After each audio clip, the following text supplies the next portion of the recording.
Shalom. The Yair Davidiy speaking to you from the land of Israel. I represent Brit-Am, a movement that seeks to clarify where the lost ten tribes went to. We understand that the lost ten tribes migrated, they moved, they lost consciousness of their ancestry. In effect, they forgot who they were, or they had vague legends concerning it that we can still make use of, but on the whole, they were not aware of who they were, and even before they were exiled, they had already become virtually pagans and were not that conscious of what they were supposed to be anyway. There had been 12 tribes of Israel, 12 tribes of Israel, 10 of these tribes separated from the other two. The 10 who separated became the kingdom of Israel. They were in the north, mainly. And they worshipped idols, so became virtually pagans. They stopped practicing the circumcision. They stopped worshipping God, or they worshipped God, but they also worshipped idols, all kinds of combinations in addition to him. The Almighty was angry with them, as he describes in some detail in 2 Kings chapter 17. And he caused the Assyrians to come down and exile them. The Assyrians came down and took them all away, all the inhabitants of the northern kingdom. Every single settlement that archaeologists have excavated has been found as reduced to ruins, burnt down to the ground by the Assyrians. All the people, as the Bible says, all the people were taken away and resettled elsewhere. From there were different combinations of events, rebellions, wars, and migratory movements that caused them in the end to find themselves in Western Europe.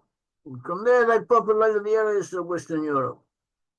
And amongst the areas of Western Europe, we find groups that we may relate to the tribes of Joseph. To the tribes of Joseph, we find them concentrated in the British Isles. We have proof of this. We have prophecies concerning where those 10 tribes would go to in general. And we have prophecies concerning the tribes of Joseph specifically. And these prophecies come together and they prove that according to the Bible, the lost 10 tribes are in that area. And these findings are corroborated, are confirmed by archaeological evidence and evidence from different fields of study, linguistics, mythology, and so on.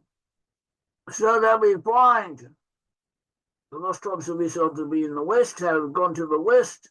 You find especially that the tribes of Joseph, Ephraim and Manasseh, the 2 tribes of Joseph, Ephraim and Manasseh, were to be in the British Isles. From there they populated North America, Canada, and the USA, and Australia, and New Zealand, and other areas. And so the Bible has prophecies concerning them in those areas, in that situation. We'll go have a look at Joseph with his 2 tribes of Ephraim and Manasseh. Joseph had inherited the birthright. And the birthright had blessings of its own. And Joseph, as the holder of the birthright, was to receive the blessings that the other tribes also were to receive, but to a much greater portion, much greater intensity. And the blessings and the prophecies concerning Joseph as he would find himself.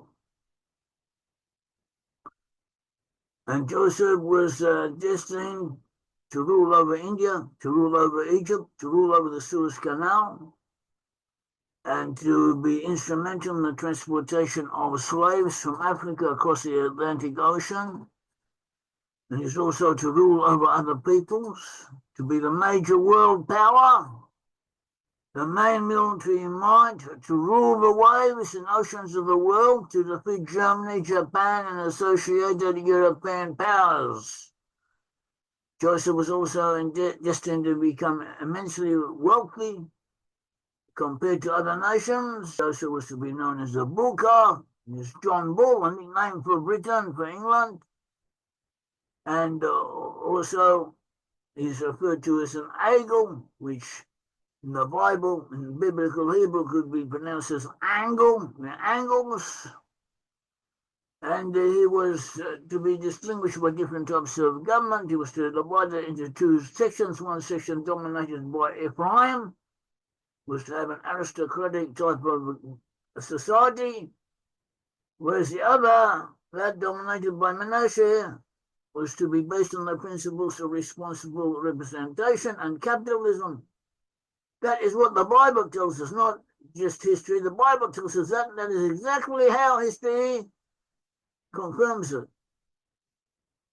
And Joseph, if you remember the story of Joseph, Joseph had been taken into Egypt. His brothers had sold him as a slave into Egypt. In Egypt, he became the second in command to Pharaoh, the ruler of Egypt, and he helped save Egypt from famine.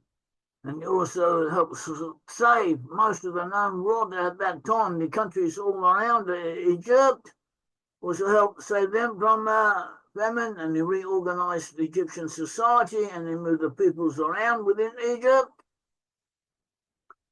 And in effect, he reformed the government of Egypt.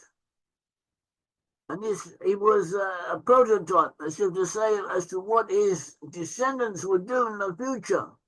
The descendants of Joseph, through the Anglo-Saxon English-speaking peoples, have done a similar things. They've reorganized the world, for better or for worse. Most times, much for the better. And this was the task of Joseph. And what we're telling you is what the Bible indicates, prophesies, and also rabbinical commentators that are not sufficiently appreciated, predicted, or foresaw that was what Joseph would do. That was what the descendants of Joseph would do, and that they would lose consciousness of their ancestry. They would become like the Gentiles in order to reform the Gentiles from within, which is something which they have done. And this, in effect, confirms the evidence that we already have, that Joseph is to be found amongst the Anglo-Saxon English-speaking peoples.